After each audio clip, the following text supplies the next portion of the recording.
Bienvenue dans cette capsule consacrée à l'objectif 1. Établir le diagnostic de gravité d'une rougeur oculaire à partir du contexte, de l'aspect clinique et des symptômes associés.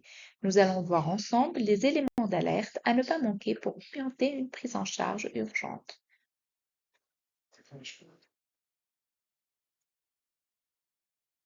La recherche des signes de gravité doit être systématique devant tout œil rouge. Ces signes sont la douleur oculaire, la baisse d'acuité visuelle, la présence d'un cercle périkératique et certains signes d'accompagnement comme un œdème cornéen, une altération du réflexe photomoteur ou bien un contexte de traumatisme.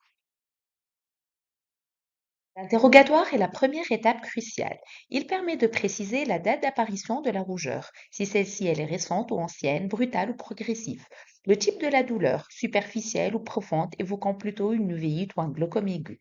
La présence ou non d'une baisse d'acuité visuelle.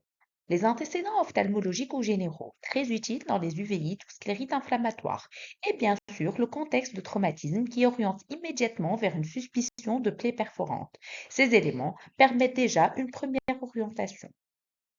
L'examen ophtalmologique est ensuite bilatéral et comparatif. Il doit comprendre la mesure de l'acuité visuelle, l'examen des paupières, de la conjonctive et de la sclère, préciser l'aspect de la rougeur. Une rougeur diffuse oriente vers une conjonctivite, alors qu'un cercle périkératique évoque une kératite, une uvéite ou un glaucome aigu.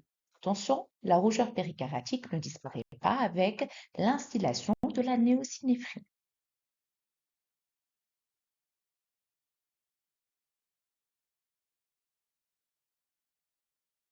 Il ne faut surtout pas oublier déverser les paupières à la recherche d'un corps étranger, comme on le voit sur la photo, ou de papilles géantes, signe de conjonctivite allergique.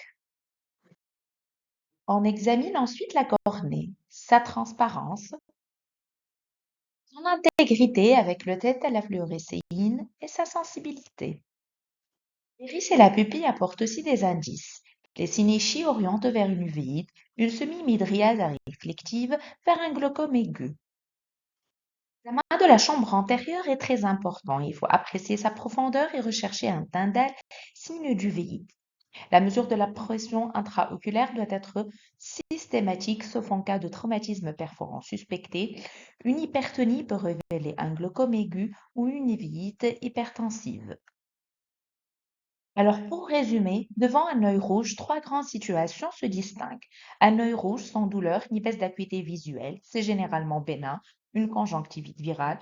Un œil rouge avec douleur mais sans baisse d'acuité visuelle, il faut penser à une kératite superficielle ou à une épisclérite. Et puis, un œil rouge avec douleur et baisse d'acuité visuelle, il s'agit d'une urgence. Il faut surtout rechercher une kératite infectieuse, une uvite aiguë ou une crise aiguë par fermeture de l'angle.